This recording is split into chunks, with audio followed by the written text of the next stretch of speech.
বিগত 16 বছরে শেখ হাসিনার অত্যাচার অবিচার, বিগত দিনে জেল জুলুম, বিগত দিনে বাংলাদেশে অবিসংবাদিত নেত্রী বেগম খালেদা জিয়াকে বিনা কারণে কারাগারে 5টি বছর তার জীবন থেকে অতিবাহিত করেছে। এমন আন্দোলনে যাব না, এমন কথা আমরা বলবো না যে অতীতের হাসিনা সরকার বাংলাদেশে আমাদের নেতা তারেক রহমানকে একটি অসত্য মিথ্যা মামলায় আজকে সাজা দিয়ে দেশের বাইরে রেখেছে। আজকে নবীন দলের প্রত্যাশা ছিল 3 মাস অতিবাহিত হলো, 4 মাস অতিবাহিত হলো, এখনো আমাদের প্রিয় নেতা তারেক রহমান 16 বছর বাইরে থাকার পরে দেশে কেন আসতে পারল না? জনগণের সামনে প্রশ্ন জেগে উঠেছে। নবীন দল আজকে প্রত্যাশা করছে এই সরকারের কাছে, আসুন আমাদের প্রিয় নেতা সহ বাংলাদেশে 40 লক্ষ মামলা দায়ের করেছে শেখ হাসিনা। আওয়ামী লীগ সরকার যেখানে আয়না ঘর বানিয়ে আমার মায়ের বহু সন্তানকে পৃথিবী থেকে চির বিদায় দিয়েছে, আজকে সেই সরকার আর নাই।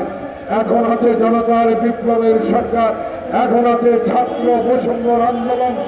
যেই ছাত্ররা 2000-এর উপরে রক্ত দিয়ে বাংলাদেশে কথা বলার অধিকার ফেরত দিয়েছে, আমার ভাইদেরকে কথা বলার অধিকার দিয়েছে, এই সরকারের বিরুদ্ধে এখন কথা বলার সময় নয়। এখন কথা বলার সময় সকল মামলা প্রত্যাহার করে দেশ বাংলাদেশের জাতীয়তাবাদী শক্তির প্রাণপুরুষ তারেক রহমানকে দেশে ফিরিয়ে আনা।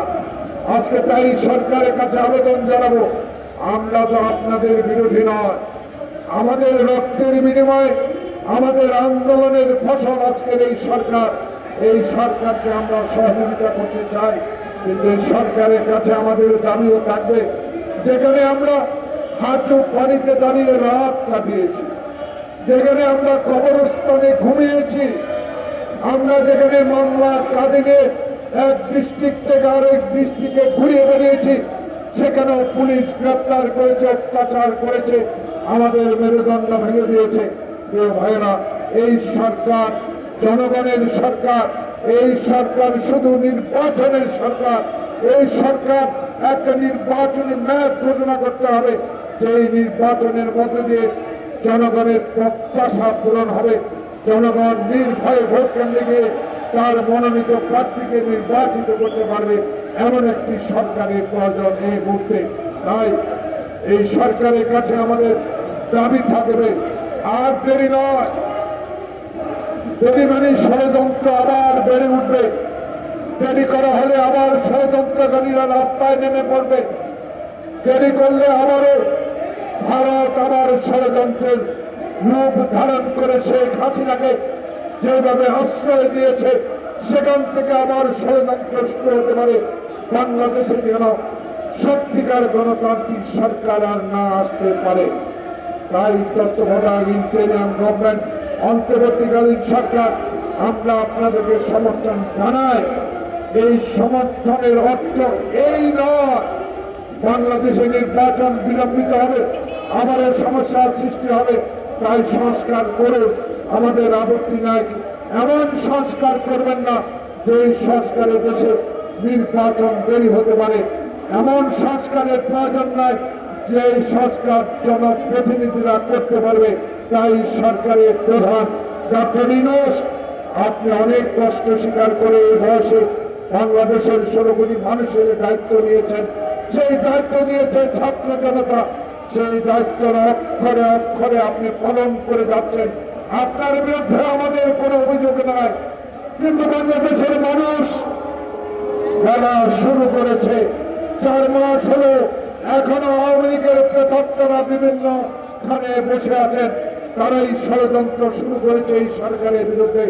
তাই যত সম্ভব যত তাড়াতাড়ি হয়, বাংলাদেশ জাতীয়তাবাদের ভারপ্রাপ্ত চেয়ারম্যান তারেক রহমান বলেছে এমন একটি নির্বাচন হোক, সেই নির্বাচনের মধ্যে দিয়ে জনগণ তার সত্যিকার প্রতিনিধি বাছাই করতে পারে।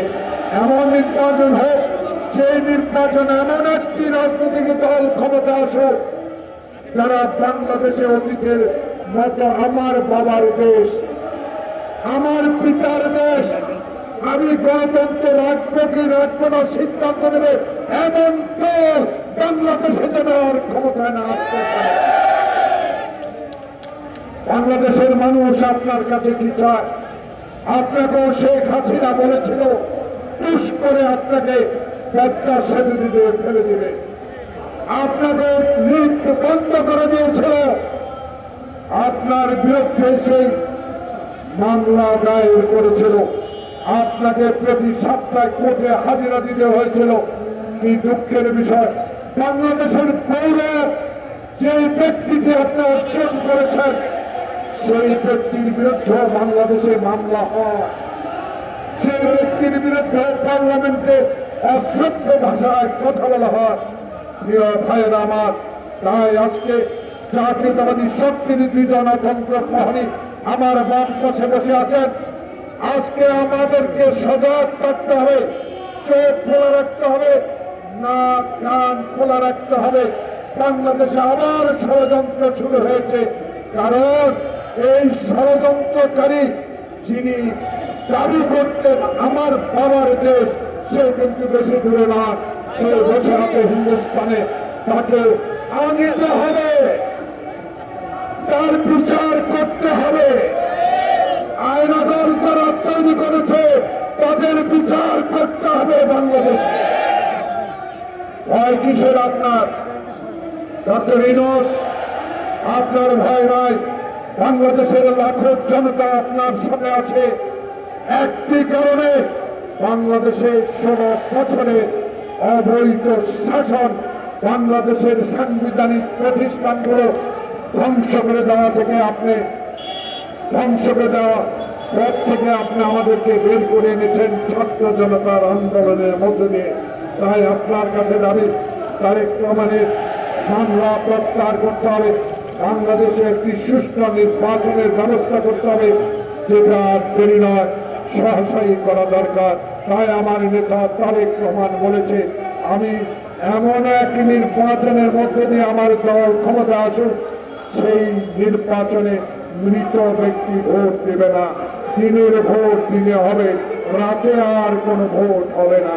তাই আজকে আমাদের দাবি থাকবে, আমাদের জাতীয়তাবাদী শক্তির দাবি থাকবে, খালি পায়ে হাত প্যান্ট পরে যুদ্ধ করে যে দেশ আমরা স্বাধীন করেছি, সেই দেশের স্বাধীনতাকে আপনি অন্য দেশের হাতে তুলে দিতে চেয়েছেন। সেই ছাত্র জনতার আন্দোলনে আজকে আপনি পালিয়ে বেড়াচ্ছেন। যদি সৎ সাহস থাকতো, আপনি যদি এত কর্মী থাকতো, আপনি যদি এদেশে ভালো কাজ করতেন, তাহলে আপনি পালিয়ে যেতেন না, আপনি বাংলাদেশেই থাকতেন। তাই আপনি পালিয়ে যাওয়া ব্যক্তির কথা কেউ প্রাণ দেবেন না। বাংলাদেশের শেখ হাসিনা আপনি আর কোনোদিন রাজনীতি করতে পারবেন বলে মনে হয় না, কারণ বাংলাদেশের অর্থনীতিকে আপনি ভেঙে চুরমার করে দিয়েছেন। আপনি বাংলাদেশ ব্যাংক লুট করেছেন, বাংলাদেশের সংবিধান তছনছ করেছেন। তাই এই সরকার আপনার কাছে, আপনাদের কাছে দাবি, অনতিবিলম্বে সকল মামলা প্রত্যাহার করা হোক এবং প্রিয় নেতা তারেক রহমানের সকল মামলা প্রত্যাহার করে বাংলাদেশে রাজনীতি করার যে সুযোগ তার বাবা স্বাধীনতা এনে দিয়েছিল, সেই স্বাধীনতার স্বাদ তারেক রহমানের নেতৃত্বে যেন বাংলার মানুষ স্বেচ্ছায় যেভাবে দেশ পরিচালনা করেছে সেইভাবে